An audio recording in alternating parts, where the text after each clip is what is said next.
Hello everyone, আজকে আমরা vector থেকে আরেকটি প্রশ্ন দেখব।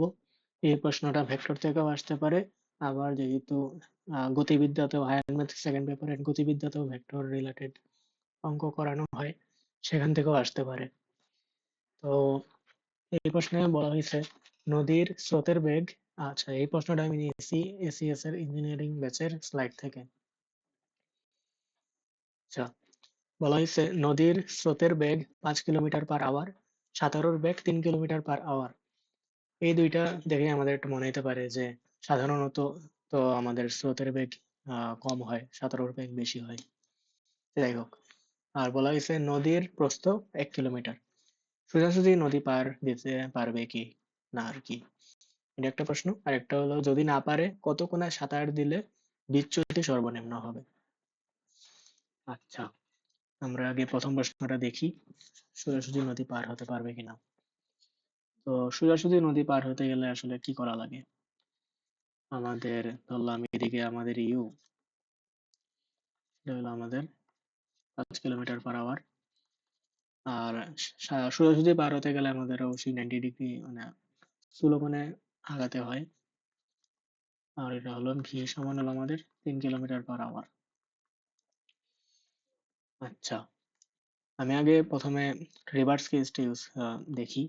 যদি আমাদের আহ সাধারণ কেসটা হইতো আর কি, মানে আমাদের স্রোতের বেগ কম হইতো, যদি মানে এখানে হয়তো আমাদের 3 আর এখানে হয়তো আমাদের 5, তখন আমাদের যে লব্ধিটা হইতো সেটা অবশ্যই আমাদের এদিক ঘেঁষা হইতো। মানে অবশ্যই যেহেতু বড় লব্ধিটা সবসময় আমাদের যে বড় যে ভেক্টরটা থাকে মানের দিক থেকে সেটার দিকে, মানে সেটার দিকে হয় আর কি। তো আমাদের এদিকে হইতো, মানে একটা চান্স ছিল যে এটা আমাদের 90 ডিগ্রি হবে। কিন্তু আমরা আমাদের এখন যেটা দেওয়া আছে সেটা হলো আমাদের স্রোতের বেগ 5 কিলোমিটার/আওয়ার দেওয়া, মানে অবশ্যই আমাদের যে লব্ধিটা হবে সেটা এদিক ঘেঁষে হবে। যদি এদিক ঘেঁষে হয় তাহলে আসলে সোজাসুজি নদী পাড়ি দেওয়ার কোনো উপায় নাই। আমাদের অবশ্যই আহ স্রোতের বেগ কম হওয়া লাগবে। তাই আমাদের প্রথম প্রশ্নের আনসার হলো সোজাসুজি নদী পার হতে পারবে না। আচ্ছা,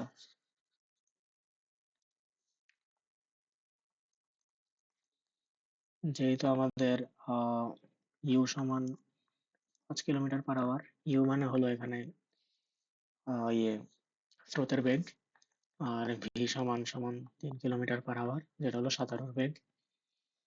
যেহেতু আমাদের V is less than U, তো আমরা কি করবো, সোজাসুজি নদী পার হতে পারবে না।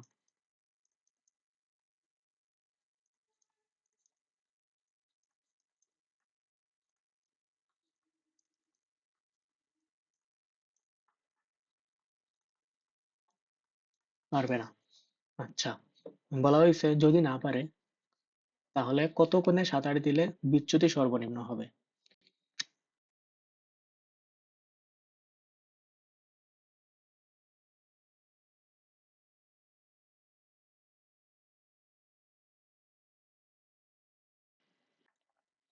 আচ্ছা, মাইক অফ হয়ে গেছিল। আচ্ছা, বলা হয়েছে যদি না পারে কত কোণে সাঁতার দিলে সর্বনিম্ন বিচ্যুতি হবে। মানে আমরা যে এটা সোজাসুজি নদী পার হতে পারতেছি না, আমাদের যদি এদিকে ইউ হয়, এটা হলো আমাদের 5 কিলোমিটার/আওয়ার, আর সোজাসুজি ধরলাম আমরা এটা সোজাসুজি, আর আমরা এদিক দিয়ে পার হইতেছি, এটা হলো আমাদের ভি। ভি সমান হলো আমাদের 3 কিলোমিটার/আওয়ার, আর আমাদের একটা লব্ধি, সেটা হলো আমাদের ডাব্লিউ, যেটা আমাদের অবশ্যই ইউর দিকে ঘেঁষে হবে। আচ্ছা, এখন বলা হয়েছে আহ যদি না পারে কত কোণে সাঁতার দিলে বিচ্যুতি সর্বনিম্ন হবে। আমরা মেইনলি চাইতেছিলাম 90 ডিগ্রিতে যেতে, কিন্তু আমরা আলটিমেটলি আমাদের যাওয়া লাগতেছে ডাব্লিউ তে। তাহলে আমাদের এই সর্বনিম্ন বিচ্যুতি মানে হলো আমাদের এই এই অ্যাঙ্গেলটা বের করতে হবে। যে না, এই অ্যাঙ্গেলটা না, আহ আমাদের কত কোণে, মানে আমাদের আলফা কোণে আমি ধরলাম ইউ আর ভির মধ্যবর্তী কোণ হলো আমাদের আলফা। তাহলে বের করতে বলছে আলফা কোণটা কত হলে আমাদের বিচ্যুতি সর্বনিম্ন হবে। বিচ্যুতি মানে হলো এইখান থেকে এইখানে। আচ্ছা, আমাদের আলফা বের করতে হবে আর যাতে বিচ্যুতি সর্বনিম্ন হয়। আমরা যদি এটা একটু সামনে দিয়ে লাগাই, কারণ এটা আমাদের লাগবে। এখানে আমাদের যে ডি, ডি হলো আমাদের 1 কিলোমিটার। আর আমাদের এই যে অ্যাঙ্গেল, এই দূরত্বটা আছে সেটা হলো আমাদের এক্স। এক্স কি? এক্স হলো নদীর পার বরাবর দূরত্ব। এবারে এটা জানো। এক্স এর ক্ষেত্রে আমাদের একটা সূত্র আছে, ওই সূত্রটা আমাদের লাগবে। মানে আমরা যদি ইউ ইউ যদি আমাদের স্রোতের বেগ হয়, আর ভি যদি আমাদের সাঁতারুর বেগ হয়, তাহলে আমরা আমাদের যে নদীর পার বরাবর দূরত্ব, সেটার সূত্র হলো এক্স সমান U plus V cos alpha গুণ D by V sine alpha. যার প্রমাণ আছে, এই প্রমাণটা আমি আর দেখাইলাম না। এখন বলা হয়েছে আহ কোণ কত হলে বিচ্যুতি সর্বনিম্ন হবে। এখন বিচ্যুতি সর্বনিম্ন বলতে আসলে বোঝায় যে, আমরা তো কি বলছি যে অ্যাঙ্গেলটা আমাদের যাতে সর্বনিম্ন হয়। অ্যাঙ্গেলটা যদি আমাদের সর্বনিম্ন হয়, এর করেসপন্ডিং আমাদের যে এক্সটা আছে, এক্সটাও তো আমাদের কম হবে। তাহলে আমরা বাইরে বের করবো মূলত আমাদের পার বরাবর দূরত্ব, সেটা যাতে সব থেকে কম হয়। আমরা এভাবেও চিন্তা করতে পারি। অঙ্ক করতে মূলত এইভাবেই চিন্তা করতে হবে, যাতে আমাদের পার বরাবর দূরত্বটা যাতে আমাদের সর্বনিম্ন হয়। পার বরাবর দূরত্ব আমাদের কিভাবে সর্বনিম্ন হবে? এটা ডিফারেন্সিয়েশন যদি জিরো হয়, কিন্তু কিসের সাপেক্ষে জিরো? আমাদের এখানে ভেরিয়েবল হলো এক্স, আর হলো আমরা আলফার সাপেক্ষে করব, আমাদের ডিফারেন্সিয়েশন করব, যাতে আমাদের আলফাটা বের হবে আর কি, ডি আলফা। এটা সমান আমাদের জিরো হইতে হবে।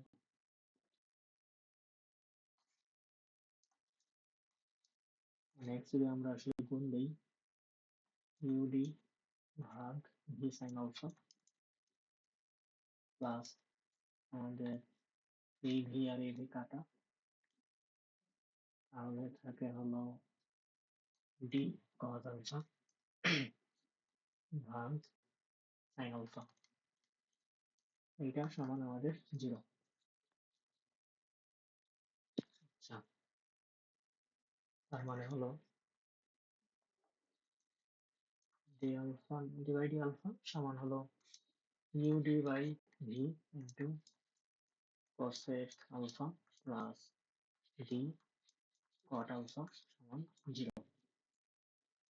আমাদের এখন ইউ ডি বাই ভি আমাদের কনস্ট্যান্ট, cos আলফা ডিফারেন্সিয়েশন হলো minus cosec alpha into cot alpha, আর ডি কে যদি করি এটা হলো মাইনাস cosec স্কয়ার আলফা সমান জিরো। এখন আমাদের cosec এখানে আমাদের দুইবার আছে, আমরা এখানে কাটাকাটি করতে পারি, কারণ cosec আলফা মান কখনো জিরো হতে পারবে না। আর এখানে আমাদের ডিও আছে, ডিকেও আমরা কাটাকাটি করতে পারি। তাহলে আমাদের U by V minus cot alpha minus cosec alpha সমান জিরো। তাহলে আমাদের minus U by V cot alpha সমান cosec আলফা, তারপরে minus U by V cos alpha হলো আমাদের cos alpha by sin alpha সমান 1 বাই sin আলফা হলো আমাদের cosec আলফা। তো আমরা এখন এই sin আলফা sin আলফা কাটলাম, আমাদের আলটিমেটলি থাকে হলো cos আলফা সমান মাইনাস ভি বাই ইউ। তাই cos আলফা সমান হলো ভি হলো আমাদের 3 আর ইউ হলো আমাদের 5। 3/5 এটা স্থূল কোণ আসবে, যদি হিসাব করি -3/5 হলো 126.869 ডিগ্রি। এটাই আমাদের আনসার। তো এই প্রশ্নটার আসলে মেইন টুইস্টটা হলো এই মূলত আমাদের এই সূত্রটা জানা, আর এই সূত্রটা জানার পরে আমাদের এই ডিএক্সিটি মানে আলফার সাপেক্ষে যে আমাদের ইয়ে করতে হবে, ডিফারেন্সিয়েশন করতে হবে, সেটা জানা। আলফার সাপেক্ষে করা হয়েছে কারণ আর কোনো কিছুর সাপেক্ষে আসলে করার উপায় নাই। আমরা যেহেতু আলফার সাপেক্ষে করছি, তা আমাদের এই বাকি সবগুলা কাটাকাটি যে আমাদের আলফা অনুযায়ী একটা মান বের হয়ে আসছে। তো এইটাই এই প্রশ্নটা আহ অনেকের কাছে কঠিন মনে হতে পারে, আমার কাছে লাগছিল যেহেতু আমি এই সূত্রটা আগে কখনো দেখি নাই, প্লাস এভাবে যদি ডিফারেন্সিয়েশন করে অঙ্ক করা লাগে ভেক্টরে, এগুলো দেখি নাই আমি। এই প্রশ্নটা আসলেও আসতে পারে। ধন্যবাদ।